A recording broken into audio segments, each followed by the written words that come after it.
Hi everyone, this is Jan Kabili. Welcome to episode 58 of the Photoshop Show.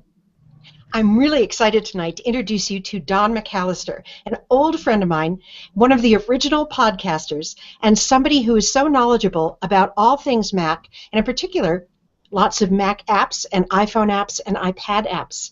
And tonight Don is going to explain to us how he uses Screenflow, and how you can use it as well, to record and edit online tutorials. And I know a lot of you are dying to do that, so I'm sure this will be a really exciting episode. Hi Don, how are you? Hi Jan, I'm fine, thank you, and thanks for inviting me on. And I've just about forgiven you for bringing me on at this time of night. It's really very bad of you, you know. Very bad. What time of night is it for you? It's 2 a.m. in the morning, and this is a record for me staying up late to take part in a podcast or something. So, you know, I'm quite used to the time differences, but 2 a.m. is a new one for me. So you'll have to excuse me if I sort of. But I'm sure I'll be fine. Can you help me apologize, please, down there? No, I'm only teasing. It's such a global world, except when we have to do something in live time, and then all of a sudden time zones come into play. That's right. But you do get used to it after a while. It's okay. Well, I know that you visit the States a lot. Weren't you just here for Macworld? Yeah, I came over for Macworld, and we had some vacation time as well. Went over to New Mexico, and in January I was over for New Media Expo. They've got that now in Vegas, so I came over for that, and CES as well, which was a first for me. So yeah, I come over probably 3 or 4 times a year, I suppose, for various events and functions. So yeah, it's one of the perks of doing podcasting as a full-time job. So you know, I don't have to arrange any holidays. It's part of my job to go and do that. So that's good. Well, it's kind of a perk, but I think it's also almost a necessity, because you want to meet the people that are your colleagues and your audience in person, don't you, sometimes? You do, yeah, and also Macworld especially. It's such a vibrant community there. You know, and I know most of the Mac podcasters. There's quite a few Mac podcasters hang out there, see what's going on in the Mac community. It's really very, very good to spend that week over in San Francisco and do Macworld. Yeah, so that's very much an annual event. It is, and I think we met either at Macworld or we were talking about New Media Expo, now Blog World, a number of years ago. And, that's the kind of thing that happens when you go to those places. You get to meet these guys who turn out to be, the king of something.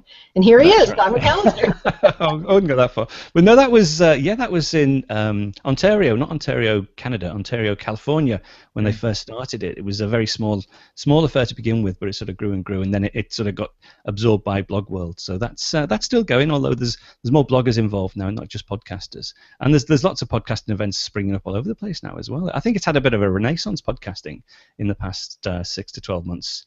There's lots more podcasts coming on stream, and lots more events now coming. Well, what about you, Dave? Hi, Dave Bell. How are you? Hi. Great to see everyone tonight. Another beautiful day out here. Actually got our high temperature for the year so far today. Really looking forward to learning more about the Screenflow. Neat. Well, I was going to ask you, do you ever watch podcasts? Absolutely, yeah.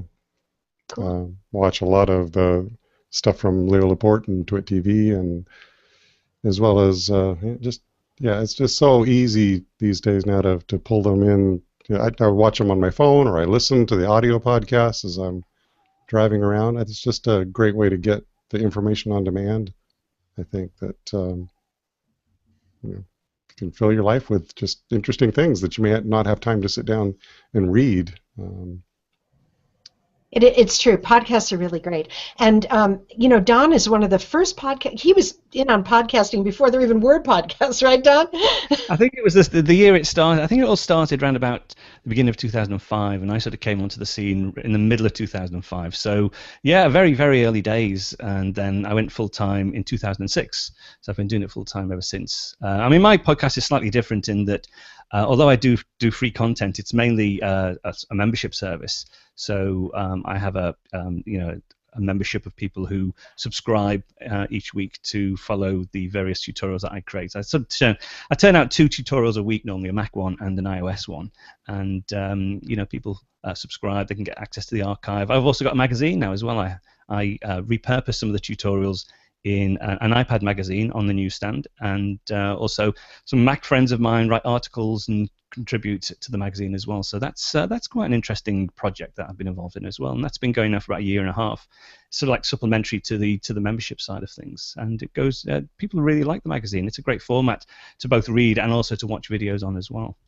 So what's your membership now? Many.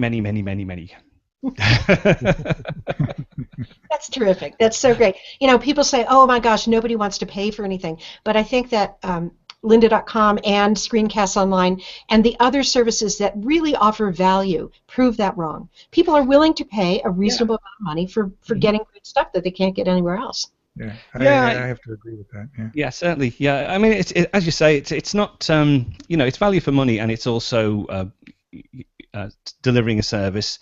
It's good quality as well. I mean, people, they might pay and they might try it, but if they don't like it, they won't stick around. So, I've been able to grow Screencast Online.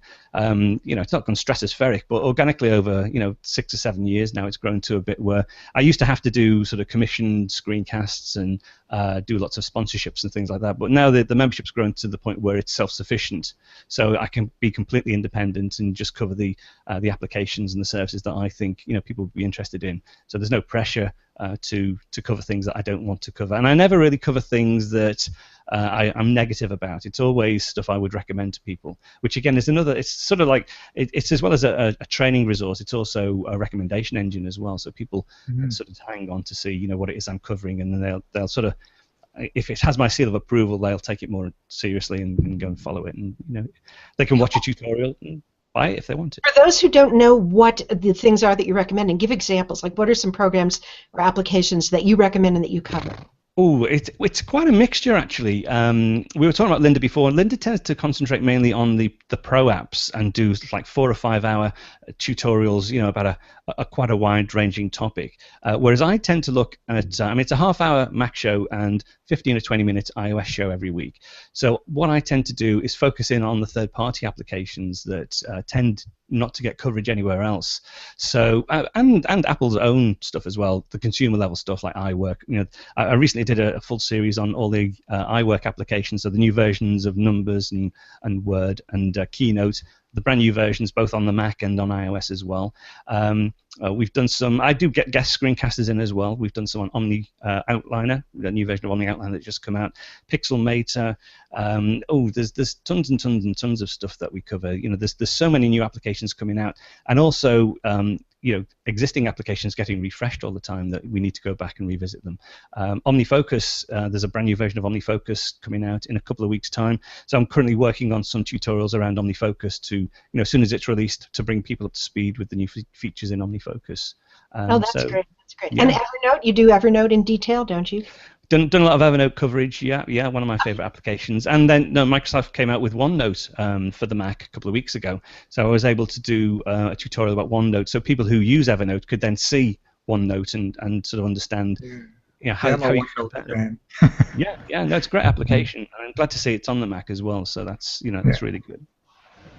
Terrific. Well, there is such a library there, and you've been doing it for so long. Almost any application that you'd like to learn on the Mac is there at Screencast Online. And there are some things that are free as well, right? Yeah, I do. Well, each tutorial normally has the first 5 or 10 minutes completely free, so you can watch the first 5 or 10 minutes, and if it's of no value to you, you can wait till the next one, or you can just go in. There's also a free trial as well, so if you want to go in and see all the episodes in a bit more detail, there's a 14-day free trial. You can just sign up for that, and no obligation. If you decide not to remain a member at the end of it, you can just cancel it, and it's fine.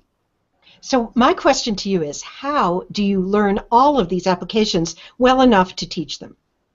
That's a very good question. That's an extremely good question. I don't know. I seem to have a knack of. Most of the applications I do use myself, so I've got a good grounding in them. But I do seem to be able to pick up things very, very quickly. For instance, if it's a new version that I haven't had a chance to use for a couple of weeks, I tend to find that I can actually go in, play with it for half a day, and sort of get a good understanding as to how it all fits together, and research it and try and understand and just dig in a bit more. Probably I dig in more than you would do if you're just casually looking at the application, because I know I've got to show other people how it works. So I create an outline as I'm going on, and as I find different parts of the application, I sort of start to visualize, the framework of where that would slot in if I was going to deliver some training on it. So, I don't propose, I'm definitely not an expert in all the things that I cover, but I have a good understanding of them, and I think I've got a good knack of being able to relay that in an understandable way, so that people can absorb the information very quickly. Oh, you definitely do. Yes, you're a master. So now, when you do your recordings, do you use what do you use in terms of software? Well, I used to use Final Cut Pro and Snaps Pro X, which is what we were talking about pre-show, which was a capture tool, and then standard video editor to create the screencasts. But 3 or 4 years ago, a new application came out called Screenflow, which is a really good application. It covers all aspects. It's a video editor, but it covers all aspects of capturing your desktop, giving you a full video editor that's optimized for screencasts, gives you the ability to encode it from within the application, and also distribute it as well if you want to publish it on YouTube or Vimeo or whatever. So that's the core application that I use, Screenflow. So I do all the video production work is now done inside Screenflow itself, and that's from creation to the final product. So it does everything, even if you wanted to show your own face on there? Yeah. You can actually record. It's a multi-track recorder, and when you set it up, and I'll show you a little bit later on, you can specify to capture. If you've got a multi-desktop setup, you can specify which desktop you want to capture. If you have an external camera connected, you can specify, which camera you want to capture at the same time. You can specify which audio source you want to capture, and it'll record all those simultaneously. And then when it's finished recording, there's no rendering. It will just open the file in the application, and you can see the multi-layer tracks, and then you can go in and start editing those tracks and cropping them, making them bigger, or even if there's a camera with audio on, you can detach the audio from it and then edit the audio separately. So it's a very, very capable video editor. Some people actually use it, although it's optimized for screencasts, some people do use it as just a standard video editor anyway, because it's very capable. I was just going to interject. I'm not a Mac user, and I know several Mac users that absolutely love the Screenflow software. Karen Hutton is one. She tried to get me to use it, and that's when, I guess it was a year and a half ago, I realized it wasn't available for PC, and I ended up getting Camtasia Studio, which is similar software. It's not cheap, but it's similar software that works really, really well for things like, because I do online demo, and I screen share, and I show applications, and I talk. So as a PC user, I ended up going with Camtasia Studio, which is very similar software. Yes. Yeah, there is Camtasia for the Mac, and I did get a copy when it first came out. But it's one of those things where you've invested so much time in learning one particular application that, unless there's a good reason to jump to another application, I've never really sort of delved into Camtasia for the Mac. Although, I've heard good things about it. And the nice thing is, as well, is they do leapfrog each other, so there's a bit of competition now. So there's that's always good to see as well. So I'm aware of Camtasia for the Mac, but never really used it in anger except for when it first came out. Yeah, I would suspect if I was a Mac user, I'd be using Screenflow based on all the rave reviews it gets. One of the things I love about it is how intuitive it is. It took me literally an hour or two to get up to speed, and I was then able to create my own online tutorials. And I didn't know any video editing at the time at all. So I'm very excited to see how a real expert uses it. So Don, if you want to get started, maybe you could share your screen, unless you have something else. Yeah. No. I've not really prepared anything for this. So what I thought I'd do is just sort of go through, show people the user interface, explain some of the concepts behind it, look at some of the tabs, and describe some of the features that you can do, and perhaps give you a little demo of how you would capture a screen and what it looks like in the application. So what I shall do then is, if I move that over there and share my screen, let me just fire this up first. This is I'm not used to this, you see, doing this live. It's quite scary stuff. Get out. No, it is, honestly. The nice thing with doing a screencast is it's very controlled. So I can actually take my time to do it. There we go. So right. No, you make a good point. That's a good point. There are different skills involved here, and people who do this sort of work have to have lots of different skills, from making images to writing to speaking publicly to being able to speak extemporaneously, and then also to be very organized to do short and to the point screencasts. There's a lot to it.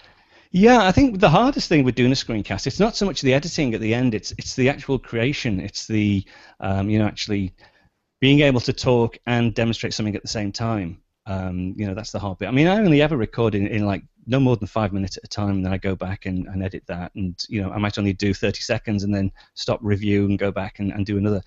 So it's I'd love to be able to record a half-hour show in half an hour, but that's just not. It's a full day's work to record 30 minutes worth of content. But anyway, can you see my screen okay now? Yes. Yeah, right. Okay. So this is basically, before we start recording, this is the setup. And from here, as I mentioned before, you can record the desktop. So I can record from my color LCD. I've got two monitors connected to this system. I've got the color LCD, which is my laptop, and I've got a widescreen monitor as well. But I'm going to record from the one that we're looking at the moment. This is the option to record video. So I've got two video cameras. I've got the one that I was talking on here. So that's the front-facing camera, and I've also got one to the side, which is showing you the setup that I have. So I can record that as well. It's recording audio from a USB system, my Onyx Blackjack, but there's all sorts of different sound sources there as well. And I can also record the computer audio as well. So very comprehensive. Probably when we start to play this back, actually the way I've got things configured, the audio won't actually be played back, so it doesn't get too confusing. But to start recording, basically, it's either a keystroke or I just hit the button, and now we're preparing to record, and it's away. So everything that I do on the desktop now is actually going to be recorded by Screenflow. So if I do... Right, let's go to, we've got a folder here. If I go to my downloads folder, no, let's go to my documents folder. I've got some things here. Let's say I want to demonstrate how to create a folder from that. I go to there. I say, let's see, new folder with selection 11 items. Okay, and I can do that. And then I can, let's create a new tab. I'll open that in a new tab, and then I'll drag that off, move that over there. Okay, so, basically, we would just demonstrate how to create a new folder by using those keystrokes. When we're happy, when we're finished, again, I can either use a key combination to stop recording, or I can go up to the top here, say stop record, and there we go. So here is my multi-layer screencast. So I've got two layers in here at the minute. Let me just make this a bit bigger. I've got the screen recording, so this is the screen recording. I'll just move that one out of the way. So that's the screen recording, so all the actions that I did on screen. The nice thing about... That's the video track, the one that says screen recording, is that right? Yes, that's a video track. Okay. You can also, I mean, this camera here has got an audio track on it as well, because it's picked up some audio, so you can actually detach that audio. So I've now got the webcam information. I've also got the audio from the webcam, so I can treat those separately if I want to. The video, it's very clever that it doesn't actually capture a video, it sort of captures a layered video, and you can do some very clever things because it's not a standard video file until you export it as a standard video file. It actually has different layers, so you can do sort of things. Let me give you some examples. Let me just move this out of the way. What you can do is you can, well, for instance, my mouse cursor. Let's see if we can find the mouse cursor. If I just go up to here, screen recording properties, select the video track. If I just bump up, you'll see the actual mouse cursor is actually, I can make it larger just by moving this slider here. I can make it disappear as well if I want to. So if I went crazy, sometimes when you're doing a screencast, you go crazy with the mouse and you don't realize it at the time, and then you look back and you go, oh no, it's very distracting. You can actually go in and switch off the mouse pointer if you want to. You can put click effects on. Turn that off for just like a brief period during the... Yes, you can. There's a thing called screen recording actions. So if I wanted to have it on till I got to here, say, and then to switch it off, I just create a screen recording action and then switch the mouse pointer off. So if we go back to here, I just hit spacebar to play. It will play through. There's the mouse pointer. Then it'll disappear. Now that little dot is because I've got the click effect switched on. Let me switch that off. Okay, so there it is, and there it's gone. It's moving invisibly. If I want to switch it back on again, I can switch another screen recording action, switch it back on there. So it's just switched off for that particular time, and then pops back on again. So I've always been confused. This word action, I tend to think about Photoshop actions, which are like macros. They're recording something. Is it the same thing or it's different? It's slightly different. The screen recording action, it's probably not a very good name. There's a thing called video actions. I'll show you. I'll go through some of these tabs because we can see lots of different functionalities as we go through these tabs. So to start off with the video properties, we've got such things as scale. So I can scale the video up and down here. Okay, but I've got video actions down here. I can add a video action. Let me just delete these two. Select that one. Whoops. I'll just delete those mouse screen recording actions. Right, so if I wanted to do a nice zoom into the top left-hand corner, because it's quite a big desktop, it might be difficult to actually see this this small window here. All I would do is just add a video action, and this is basically like a set of keyframes. You have the beginning of the video action, which is here. Let me just make this video action bigger so you can see it better. Okay, so that's the video action. So that's the start of the video action, and that's the end. Now nothing's happening other than the animation on screen. But if I position my timeline here and then go to scale, zoom that up, and then just move this down here like this. Okay. Basically, what's happened is it's recorded this position on screen. So now if I start there, let go, it will actually do a nice slow pan and zoom into that. And that's a video action. And similarly, I can do another video action to make it zoom out again, perhaps a bit quicker this time. You can either use the slider or you can put numerics in. So 100%. I want it 0, 0, so it's centered on screen. So now we have a nice slow pan in, stays in focus, and then zooms out again quickly. So that's a video action. I see. So it's almost like doing keyframes in other programs. Yeah, it's sort of like a ramp, a beginning of the action and the end of the action, and then you just animate it in between. And you can do that with lots of things. You can do it with annotations. You can do it with graphics. You can do it with anything really. And also, I mean, you can do clever things such as rotations. You can grab the corners and move things manually. Just move it around. You get these guidelines. You can then do rotations as well, so you can spin it around. So if you wanted to have a nice effect, say there, we can change the canvas color. If I go to here, I can change the canvas, say, to a white background. So we get very appley then. And then, I could do a reflection as well if I wanted to. So you've got the reflection down at the bottom. And this is all, if we just apply, this is all, it's still moving in real time. So there's our zoom. And then there's quite a big jump there. Okay, so you can do lots of very clever effects. You can crop, you can change the position. You can add shadows.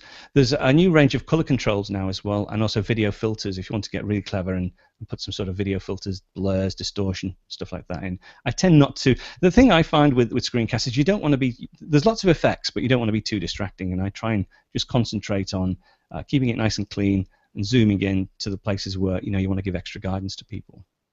So Don, because there is this zoom function, do you then not worry about zooming in as you're recording? It depends. I tend to record in 2 different resolutions. I'm more often than not now recording at the final resolution that I'm actually going to output in, which is 1280 by 720, so standard HD resolution. I sometimes record, if it's a very complex application with a very detailed UI, I might record at 1600 by 900. And then I can then zoom into various areas of the screen if I want to and keep sort of, the high fidelity. But no, I tend not to worry. I'll tend to record the entire desktop and then do all the zooming and focusing in post-production. Yeah, that's normally the easiest thing to do. So it can get quite difficult when you're trying to coordinate zooming and stuff to get it, just as you want. And also continuity. I try and maintain continuity so that people don't see the join. If I do make a change, it's all very I try and hide it so people can't see where the join is. I mean, as such, while we're looking at the video track before we look at the audio, I mean, with this as well, you've got clever things such as, let me just take this video action out to put it back as it was. You can actually cut this. You can use a keyboard command to actually split the track. So I've got 2 separate clips now, and then you can overlap them as well and create a transition. So I can just double tap on here, and then there's a whole range of different transitions. Let's get that back up. Okay, so bars, swipes. I can make it cube. I can do page curls, or this is a particularly nice one, a plane. So if I select plane, go back to here, as it goes across, it will just go back out, swizz around, and then start up again. So lots of really nice transitions to smooth things out, or a standard cross dissolve or something, which is just as nice. Very easy to do. So you do have to overlap tracks in order to use transitions, or can you just shove them between tracks? Excuse me, you do have to overlap. Clips, yeah. I meant to say clips, pardon me. Yeah, you do have to overlap, although you can do things such as create a freeze frame, so that if you haven't got enough material, say if, Sometimes if you've recorded a clip, there's like at the beginning of here, there's no additional, I can't drag that out, there's no additional footage before here. So what you can do is you can do things called freeze frames. Let me just move these out of the way. So if I wanted to extend this clip, I can't extend it out this way. I can't drag it out. You know, I want to add a transition between the next clip. I can do a thing called a freeze, just a key command, and this is basically a single frame that I can now use to, oops, make it bigger.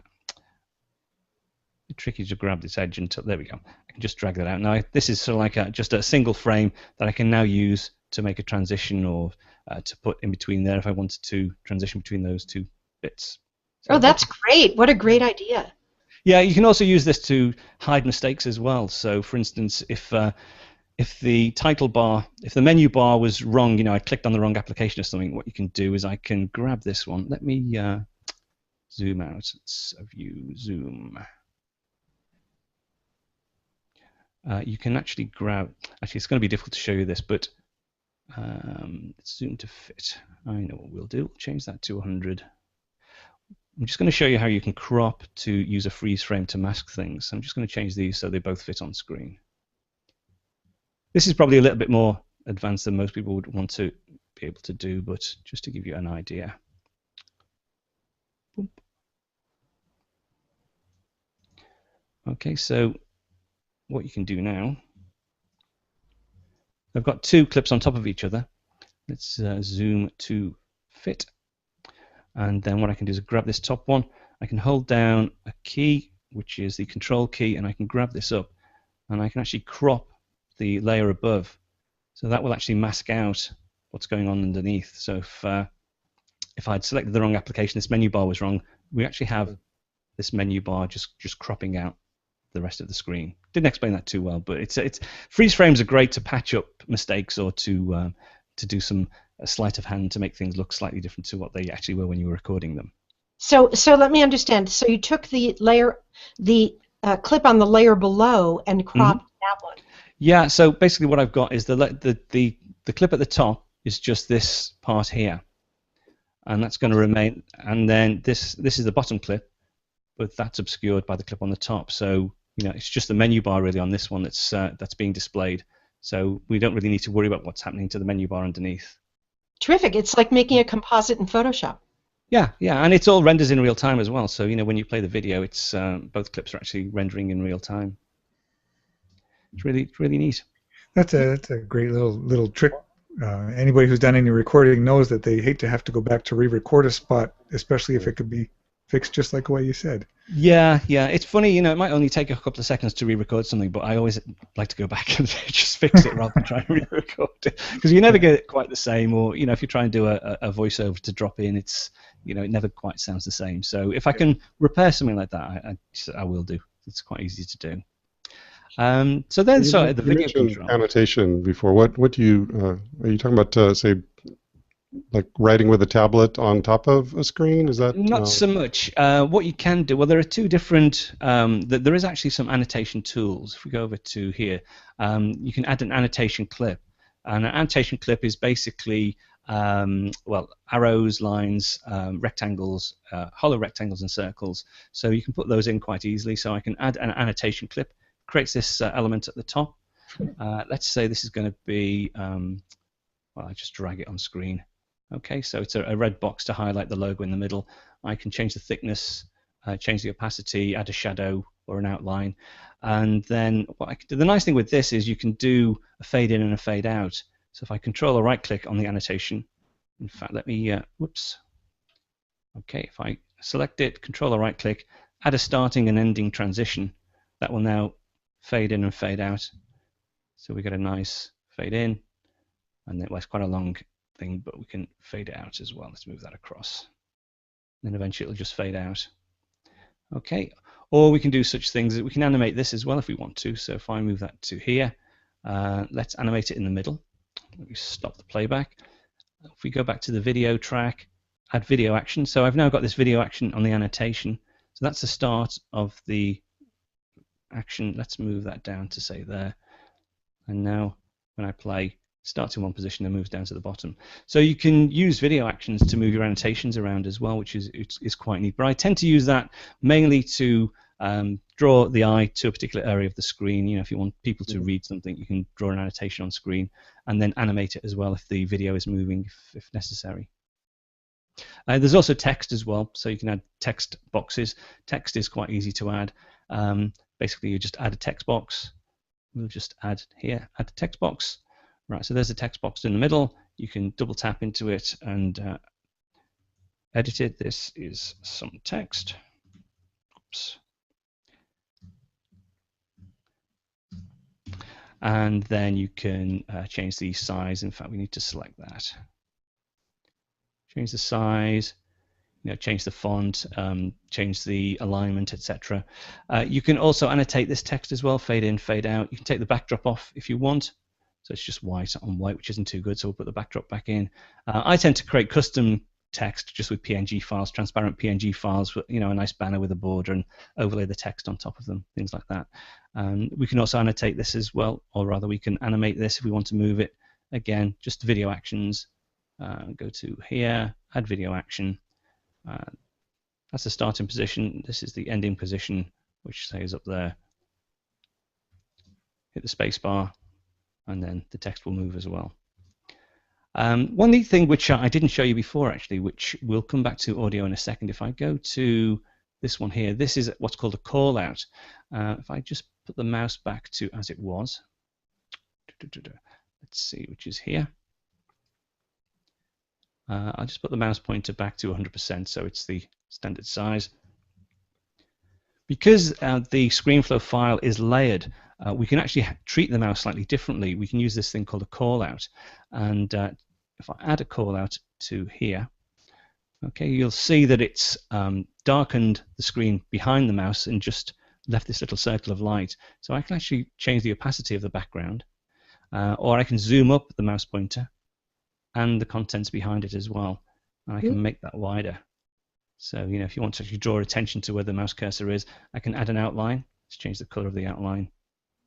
I can add a shadow, and then I can feather it in and feather it out, or rather build it in, there we go, and build it out. So now, if we hit space, it zooms in. So, you know, lots of different effects you can do. I mean, I'm doing this very randomly, but, you know, if there's an area where you want it to track the mouse across, you can switch that on and it will just, you know, pop it out for you. You can also do things like the foreground window. If you just want to have the foreground window, let's use this clip here. Let's delete that one. If I want the foreground window, let's go to that colors to be, right, we've got two windows, a background and a foreground. If I select that, if I say add call out, and I select foreground window, you'll see just the first window is actually highlighted. And it's actually automatic. I'm not having to do anything. It's selected that particular layer, the foreground window. And that's really cool. And it's able to distinguish the windows even after you've recorded it. Yeah. That's really amazing. Yeah, it's not, and it's video. It's more than just a pixel capture of the screen, then, if it can do that. Yeah, as I say, it somehow it takes the different layers and it can actually handle the layers differently. I mean, you can even, whoops, I've just, I'm using a trackpad. Sometimes it makes it zoom in and out. Whoops, too much view, zoom to fit. You can even do things such as zoom up, and it will actually zoom up the window independently. It's rather clever, isn't it? Yeah. You know, Don, it strikes me that in the course of all this, you could mess up your file. So how do you first save a copy that is all clean and nice? How does that work? To be honest, no, not really. I mean, it has several layers of undo, so you can always go back until the previous save. But no, not really. It's quite easy to put things back, as long as you're because all these things are non-destructive. If I wanted to, remove that call out, I could do. Also here, in here you've got your media, so you've got the original media. If you needed to pull the original clips back in, you could do. And have a second copy of a clip, you can bring that back in. Ah, so that's great. That's what I would do. Yeah. Yeah. So you never really have a problem in that respect. Just to go back to the, just show you one other thing to do with the callouts, which is the blurring, which is sometimes quite nice. Sometimes you need to obscure, sensitive information. For instance, if I wanted to obscure these folder names here, perhaps the sensitive client names or customer names in there that you didn't want people to see, you can actually use a call out again. So we'll add a call out, and this time I want it to be freehand, and this time I want it to be a square, and I'll just take the opacity down, bring the blur up, and this time I just draw around the area that I want to blur, let go, and that's obliterated. Cool. So now people can't actually see that. So I don't have to worry too much about displaying sensitive information. I did one today which was about an iPad application called Photo Sync, which is a great application for syncing photos between your iPad and your Mac. And there's a thing in there called auto transfer, which is a geolocation type service. So I set it up and I had it going, and I allowed it to learn my location. Of course, it came up with my home address, so I didn't really want to put my home address on the screencast, so I just used that technique just to obliterate the home address, and it's fine. I can publish it once it's encoded. Obviously, if you still have the Screenflow file, you could go in and take it off, but once it's encoded as a proper video, you can't actually remove that blur, so it's very secure. I have another question, which is, you mentioned that you like to make your own text in the form of a transparent ping. How do you get a still image in here, like a ping? Oh, it's very, very straightforward. You can actually drag it in from the Finder, or if you go to the media browser here, there's a button down here to add media, and you get a standard, file open dialog box. So you can just go in and drag a PNG file in. Let me have a look. Where will I have on this machine? Let's see if I've got some. Yeah, this is not my normal machine that I'm on, unfortunately. So I don't think I've got something that I could actually drag in. But yeah, you can basically just drag it in from the Finder, and it appears. If it's a transparent PNG, it will maintain the alpha channel as well, so you'll get a nice background. Yeah, I do that all the time. Icons, as I say, backgrounds for text boxes and stuff. It's very straightforward to do. Can you bring JPEGs photos, for example? Oh yeah. It's just that you don't have the transparency with photos, but no, you can do. Yeah, pretty much any standard image it will actually handle quite nicely. And how many layers or tracks can you have down there in the timeline? Quite a few. I'm not sure how many. I'm not sure if there is actually a limit. I've never reached it, to be honest. If I let's open a recent one. I did one last week, which is a cookery application, believe it or not. I do all sorts of applications. This particular one's called Paprika, and it's fantastic. It's a really, really clever recipe management application that's got a Mac version, an iPad version, and an iPhone version, and they all sync together, and it creates shopping lists and all sorts. So this is the opening to the Paprika one. So here, let me just. The problem is on this small screen, there's so many tracks that you can't actually see them all. But this is sort of like a typical. This is like the baseline track with the background, and I've got the vocal audio track, some music here for the introduction, and then these are just like text files and some logos and stuff. You can, if you want, nest all these together. So if it all gets a bit too complicated, for instance, if I go to here, and this mightn't work because there's quite a few. Let's see if I can do this. Let me just select on that one. Just gonna. Right, so all these tracks here, if I wanted to create a nested track, I'd just select those. Select those, triple right click, nest clips. Right, and it takes all those clips and has created this nested. Whoops, I don't know if you can hear that music, but. No. Right, okay, it's probably good actually because it's very loud. But all those clips now are compressed into this track here, so it makes it easier to manage. If I want to edit it, I can just say edit nested clip, and it opens it up in a new tab, and I can see all the clips again. So there's some nice features that allow it to do that. To be honest, I tend not to use that. I tend to rather have them all displayed, so I can unnest the clips, and we'll get all the tracks back as they were. Let me just zoom to fit. So yeah, so this is, there are some. Let me just. Oh no, you can't hear it, so it's okay. Text here. This is a PNG file that I've brought in for the application icon. More text for titles, so like some bullet points as I explain. We get to the chapter. You can have chapter marks as well, so these little orange tags are chapter markers, and these are actually brought into the QuickTime file at the end when I'm exported, so people can navigate the screencast quite easily, or you can split it by chapters. So this is the introduction, and then there I've used an annotation to highlight this particular area on the screen. These are where the mouse has been switched on and off. I've used a freeze frame here to cover something up, or because I had no recording, then I've dropped some extra audio in. And then we're on to the application itself. I've changed the cursor to a red cursor. You don't have to use the standard cursor. You can use your own image file. So I have this red arrow, which is a bit more easily identifiable. And how would you do that if you wanted to use your own cursor? Is it in one of those tabs at the top? It's under the, let's see, the callout properties. Let's see, here we go, screen recording properties. What we do is we highlight the clip, and then we've got the click effect and then pointer. So this is redarrow2.png, so that's one of my own files. So if we go up to the top, you can use the default, a circle, dark, square. This is a bit of a bug, actually. It shouldn't really replicate this. It's the same thing, but it's the redarrow2.png file. You just navigate to the Finder, pull it in. You can specify as well, because it's actually a square, although you only see the pointer. You can specify which corner of the square you want it to be the anchor point, so where it points to. So that's pretty easy, straightforward.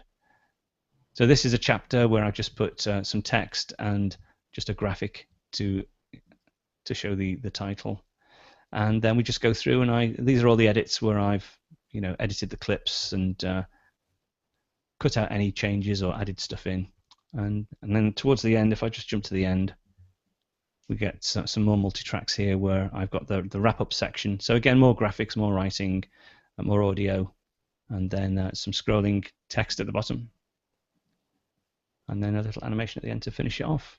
And how's the scrolling text getting in there? That's purely, again, that's another video action. So this is just a text box, and this is a video action. It starts at one position, and it finishes at that position. So it will just move, just animated using a video action. Terrific. As far as audio is concerned, to be honest, I don't do anything too fancy with the audio, and I'm sort of playing with the audio at the moment, but let's have a look. We've got, if I select an audio track, so you've got the volume, so you can select the volume. You can switch on ducking as well, and ducking, if you're not familiar with the term ducking, it's when you have a music bed and a vocal on top, and when there's a dip in the music, the vocal becomes louder, or when the voice kicks in, the music will duck.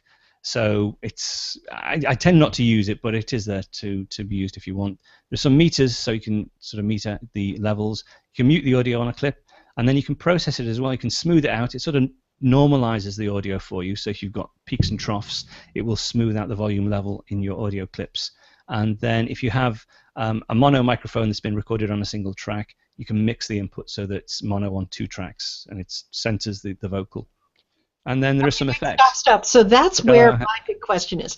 So I was doing a project for someone, and I recorded it as mono, and then he came back and said, no, it's only coming in one of the headphone things. So and I wasn't sure what to do. Is this what you would do? This is what you would do, yeah. You just select the audio track, and then you just say mix input to mono, just check that box, and then magically it just appears on both channels. It's great, yeah. So that's that's how you would do that.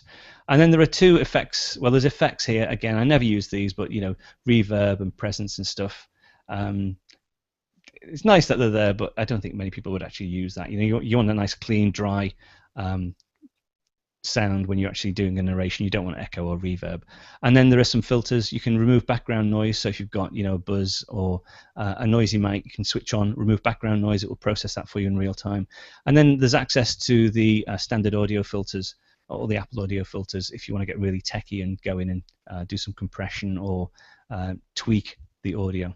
But again, tend not to use that too much. If I do any audio processing, you can actually export the audio as an AIFF file, and I'll tend to bring that AIF file into Adobe Audition and use that to process it, or into Logic or something like that, and externally process it and save it back out and put it back in the project, and we have a new audio track. So this just seems tailor-made for somebody who does not want to do really professional audio and every little last bit of video, but wants to have a lot of options. It seems the perfect mix between basic consumer and fancy pro. Yeah, they've definitely optimized it. In some respects, some of the editing controls, if you're used to something like Final Cut Pro, there is lots of things like ripple edits. You can do ripple edits, but there's some fancy sort of editing you can do in Final Cut Pro and some fancy controls that I miss because I used to use Final Cut Pro to do the editing.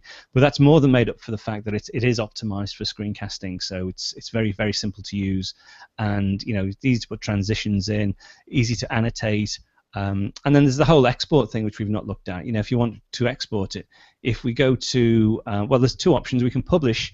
So these are all the different services that we can publish to. So YouTube, Vimeo, Google Drive, Dropbox, Facebook, and a Flash output as well.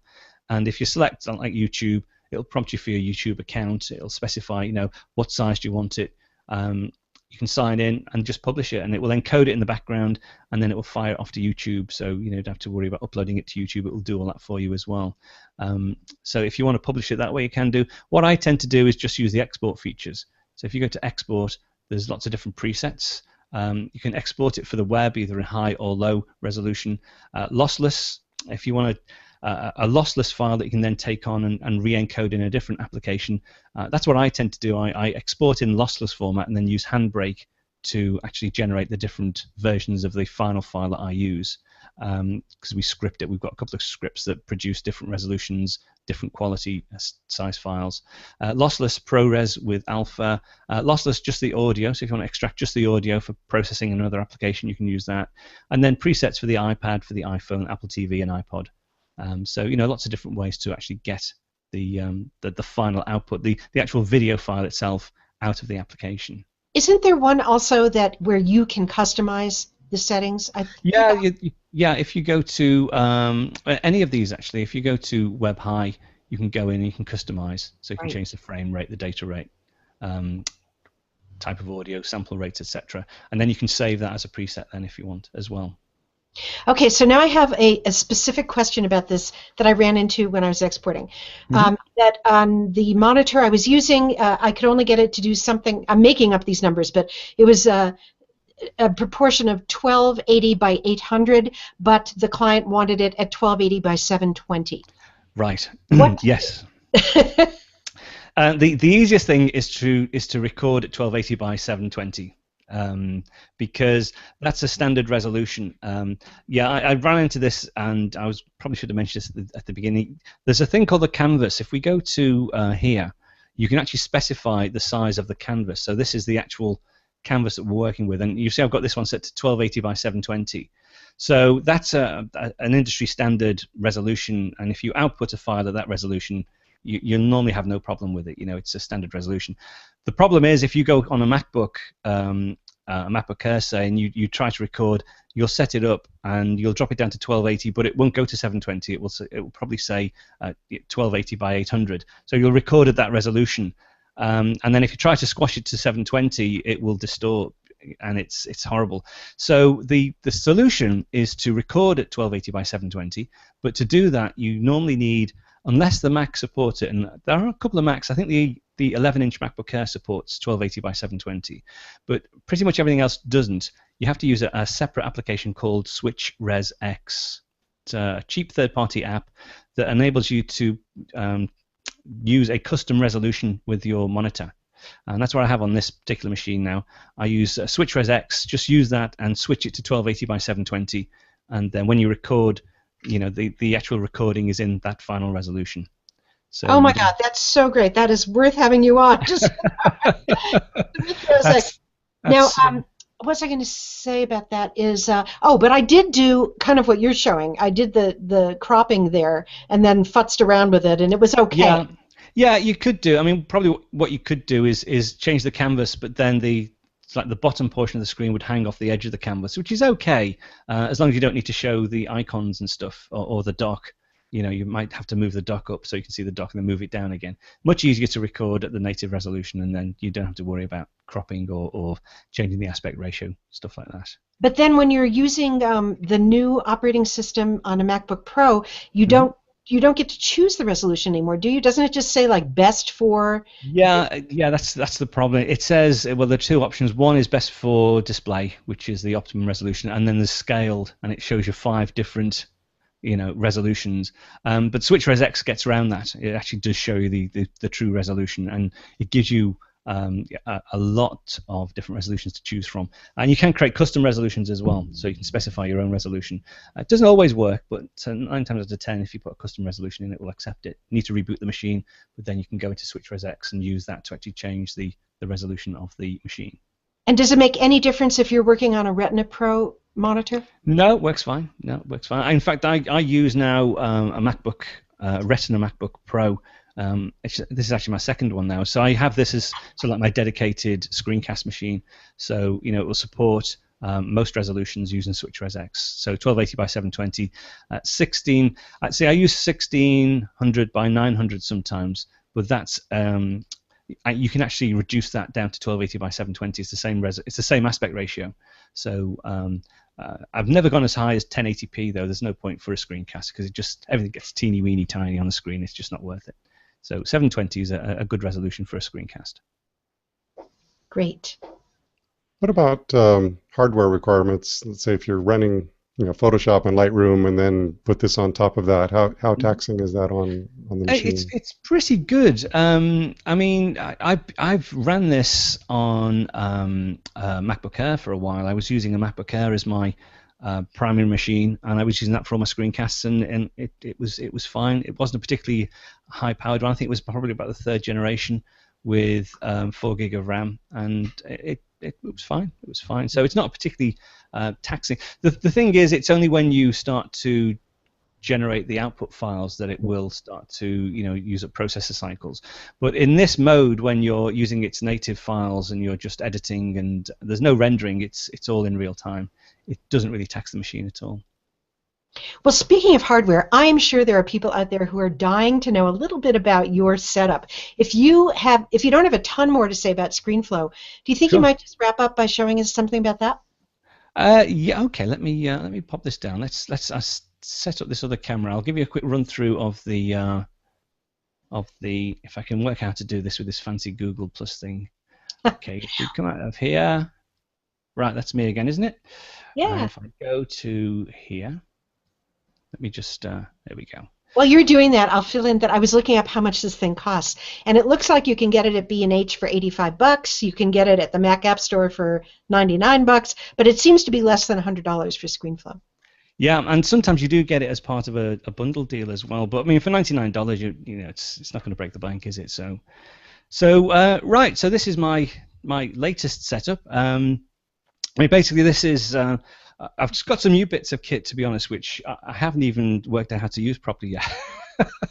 So they're sitting here ready to be used, although they're all powered on and configured, but I need to work out how to use them properly. I've got an Avid Transport, which I'll probably be using more. In fact, you can't see because of that thing there. Let me just move this out of the way if I go to there. Turn that thing off if you want. Yeah, I think I can work out how to. There we go. Yay. So I've got an Avid Transport, which is like a jog wheel for video editing. That's mainly for Final Cut Pro, though. I would probably tend not to use that too much for ScreenFlow. This is a Shuttle Pro version 2, which is great. This is a low-cost, similar thing to the Avid Transport, but it's a shuttle wheel, programmable keys, so you can do ripple deletes and stuff. It's very, very easy to program that to use with ScreenFlow. I've got the MacBook Pro, which is the screencast machine.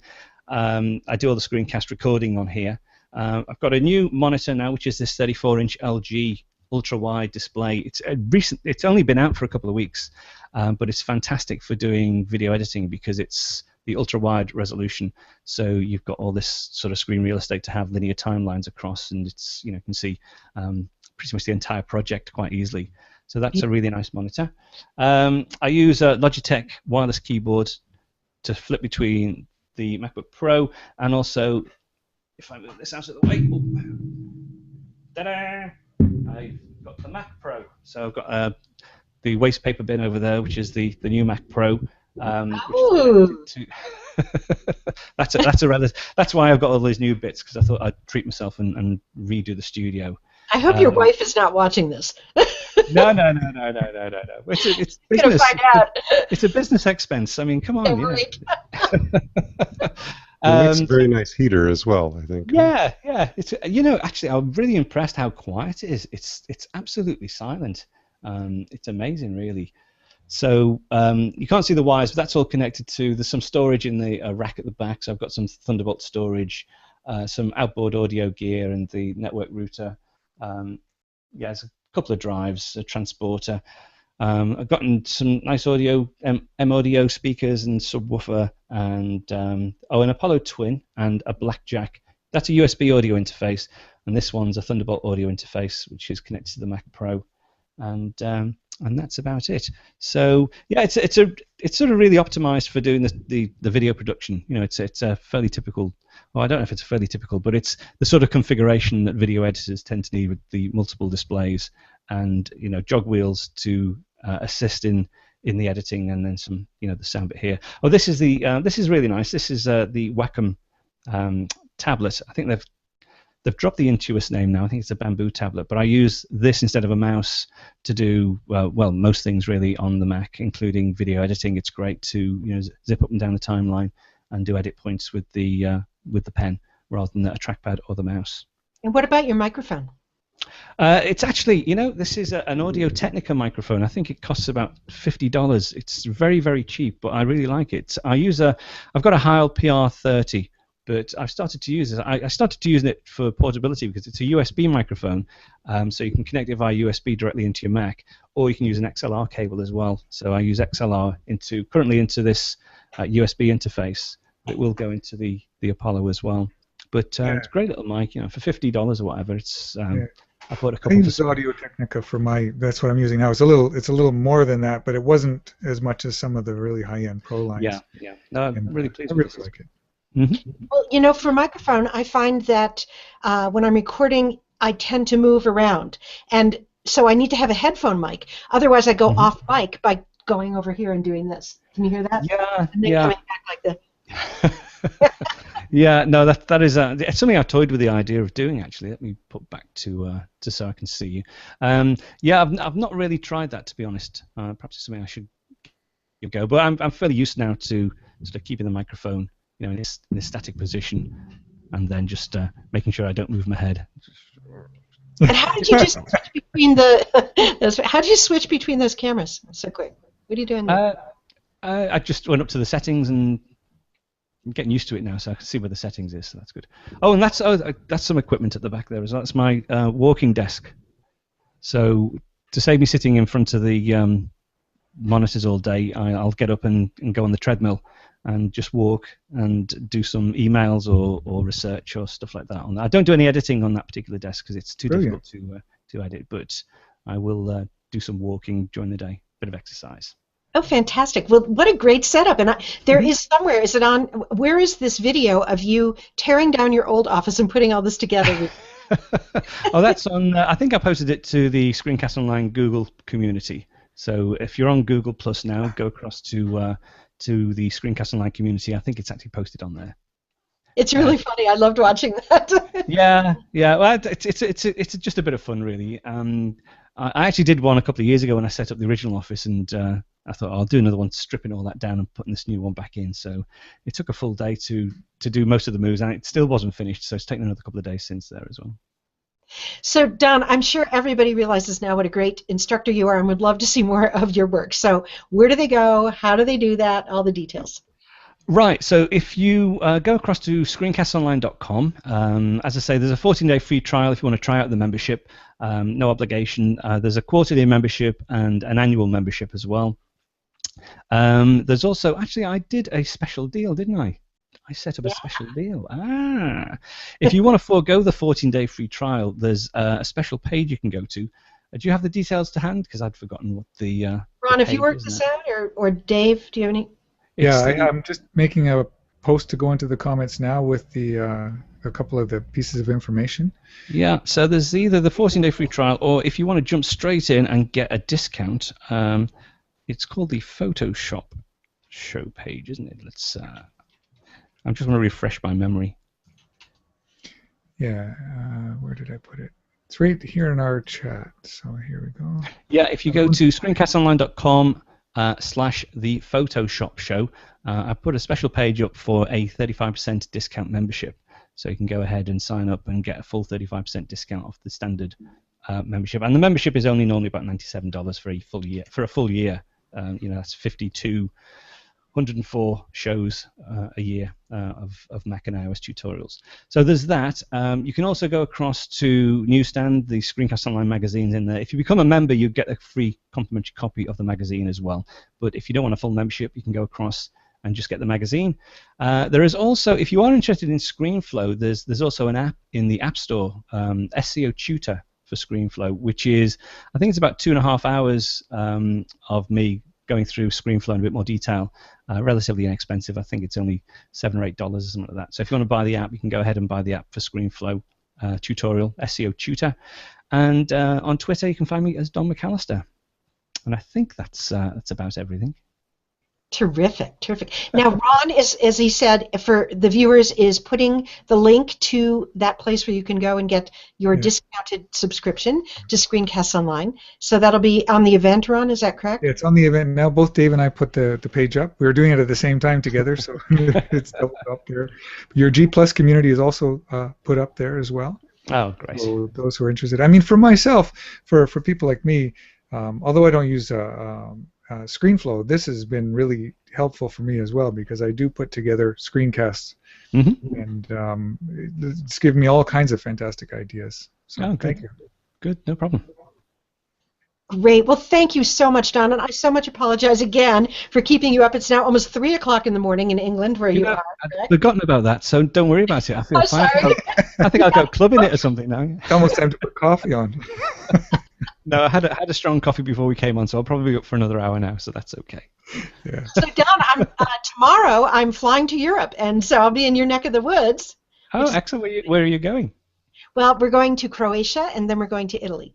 Oh, fantastic. Oh, yeah. That's good. Good. Oh, I hope you have a lovely time. I'm sure that I will, but of course I haven't prepared it all, and now I have to rush around and pack and organize all my photo gear. Any advice about what to take, you guys?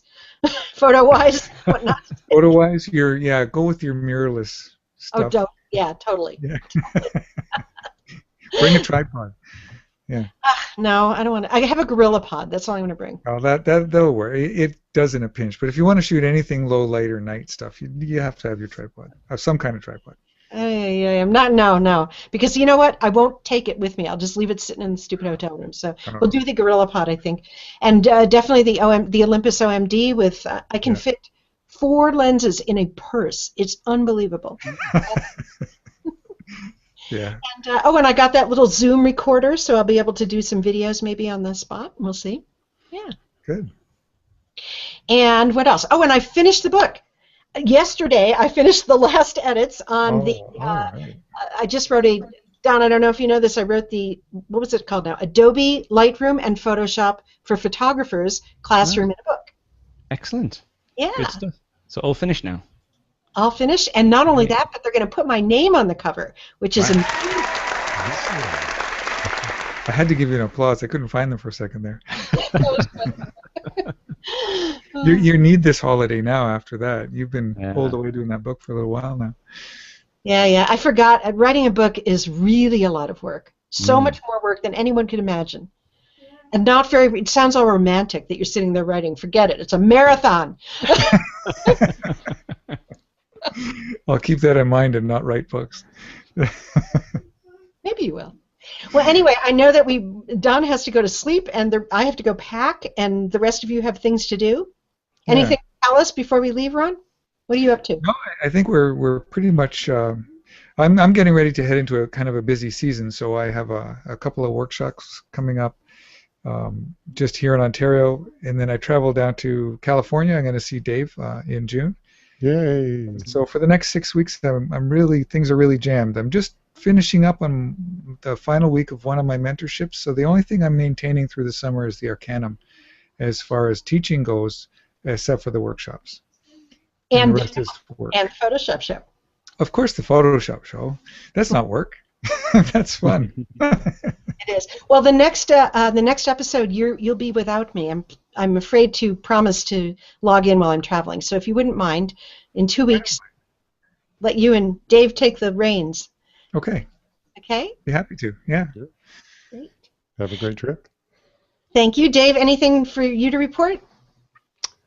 No. Well, I'm doing my writing myself. And that's different kind of writing. It's doctoral dissertation stuff, and that's what's keeping me busy these days. Oh my God. But, Very impressive. but all about photography. So. Oh, really? What in particular? Well, I'm interested in the freelance photographers. Well, let's just say the plight of the freelance photographer. What is it that makes it work for you? What doesn't work? And looking for some fundamental factors. Cool. That'll be interesting. You know, Don is a good example of someone. Don, you have a full-time business there, right? Mm-hmm. Yeah, very much so. Yeah, and you made it up, right? Yeah. I'm just heading into a busy period as well because another benefit of doing the podcasts, the MacMania cruises that I go on now and again. I've got another one coming up in June, but the problem is it's a full-time job, creating the weekly show. So I've got to prepare all the shows in advance for the weeks that I'm away, and then I've got to prepare the sessions for while I'm doing these sessions on the ship, and it gets very busy. But I enjoy it though; it's good. Is that still run by Geek Cruises?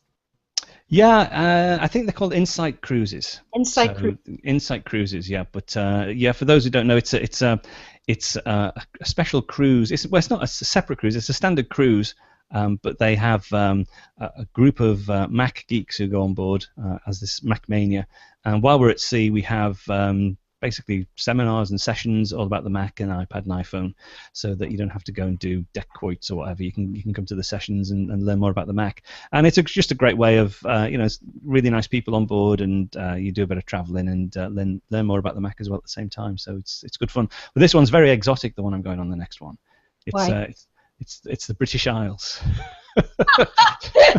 That's so funny. So, the funny thing is, it actually calls into. I mean, I live in Liverpool, and one of the ports is actually Liverpool. So I've got to drive down to Harwich, jump the boat, and then it'll bring me back home. Get off the boat, go back up to Scotland, and then back down to Harwich again. So it's it's not as exotic as some of the ones I've been on before, but it still should be good fun. I'm looking forward to it. It should be good once I get all the work. It's really good fun. I did a couple of those years ago. We were in the Bahamas and around St. Thomas. What is that? The Virgin Islands, I guess. Oh, right. And it was really fun, but we did. It wasn't MacMania. It was Photoshop and Lightroom, or not Lightroom at that time, just Photoshop.